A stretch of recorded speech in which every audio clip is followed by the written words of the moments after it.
When the news of Tesla registering a company in India first broke, there was plenty of buzz. But is it really as big a story as people first made it out to be? Let's take a closer look.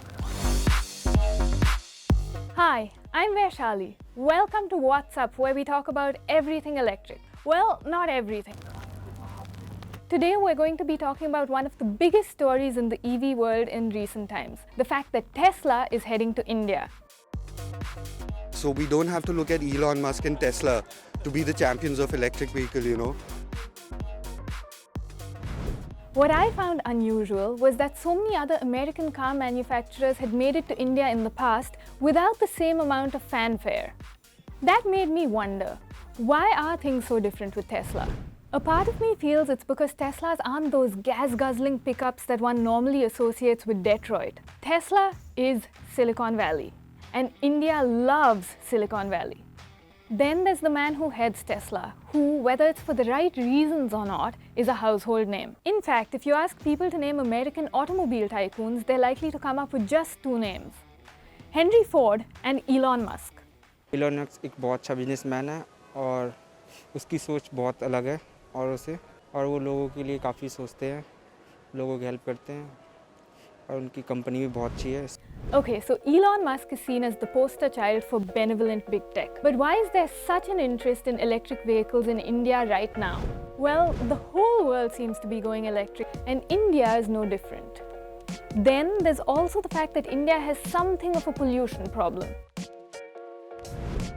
Well, I think even India, we signed up to the Paris Accord, the Paris Summit, so we are also committed to lowering our carbon footprint or the amount of carbon emissions we do. And again, one way of doing it again is to reduce the fossil fuel consumption. It's also the third largest importer of crude oil in the world, and fuel prices are skyrocketing. So the Indian government is investing in EV infrastructure and is offering subsidies on low-cost EVs. As we know, Teslas are not low-cost. So how much of an impact can they really have on the Indian EV market? Tesla coming to India is a very huge symbolic thing because the Indian government wants to stress its Make in India program, where it wants to invite companies from around the world to invest in India and make India a hub for their business for not just the Indian domestic market as well as the export markets. So it's a signal to global businesses to invest in India, and having Tesla in the country will be a major shot in the arm for the Indian economy. But where does Tesla fit in within the Indian automotive market? The Indian luxury car market has always been traditionally small. India is dominated by small cars, medium cars, and now SUVs. With regards to luxury cars, India's market has never gone beyond the 40,000 car mark. The best year has been for luxury car manufacturers in India has been maybe, I think, in 2018, where about 37,000 cars were sold. That equates to less than 2% of the Indian car market. And Tesla's slice of that pie will be tiny. So given that, so that it is operating at such small volumes, a product like Tesla, they will operate at that segment. They are operating in a very, very, very, very small segment in India. So it is not about volumes. Tesla aside, there's plenty happening within the EV space in India right now. Manufacturers like Ather Energy and Ola Electric are hoping to lead the way as far as electric two-wheelers are concerned.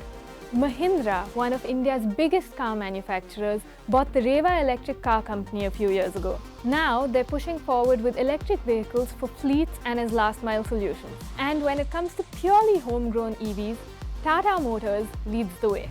Tata Motors started out as a locomotive company back in 1945. That's 2 whole years before India gained independence. But by the late 80s, they'd moved on to collaborating with Mercedes-Benz, manufacturing buses and trucks in India. Eventually, they began building their own cars. Every 90s Indian kid remembers when they first saw the Tata Safari show up in their neighborhood. I certainly do. In a sea of Ambassadors and Premier Padminis, the cars that Tata had started manufacturing, the Mobile, the Sierra, the Estate, and eventually the Sumo, really stood out. And don't even get me started about the Tata Safari. Who can forget the advert with the Safari leaping out of the ground and straight into the air? Cut to 2020, and Tata's Nexon is the most popular EV in India. One of its cheaper versions is priced under 15 lakh, making it eligible for an Indian government subsidy. We would have sold about 6,500 electric vehicles by now, out of which Nexon EV itself would be about 4,500. So I would definitely imagine that based on the run rate that we had achieved, we would be very close to a 5-digit number. But even though the Nexon seems to be doing reasonably well in India, people still have concerns about EVs. I think like alternative sources of energy like biogas, solar energy, I think they're all valid and it would be great. The only problem is the practical element. In India, we will have to invest a lot in infrastructure because I think there are no charging booths to charge your electric vehicles. So unless we have that, it will be very difficult. Now this is where things get interesting. So far, all we've been talking about is Tata Motors, but the Tata Group is much more than just cars. In fact, the company is such a juggernaut that it helped Narain Karthikeyan become the first Indian driver in Formula One back in 2005. And Tata Communications used to be a major sponsor in Formula One. But beyond the world of automobiles and racing, Tata's got its fingers in several pies. Tata makes salt, tea, watches and jewelry. It's got its own airline company and a chain of luxury hotels across India. It sells electronics, insurance, groceries and clothes. But most relevant to this tale are two of the company's other arms. Tata Power, one of the largest power generation companies in the country, and Tata Chemicals, which manufactures lithium-ion batteries. But how exactly does Tata plan to become an end-to-end service provider for EVs?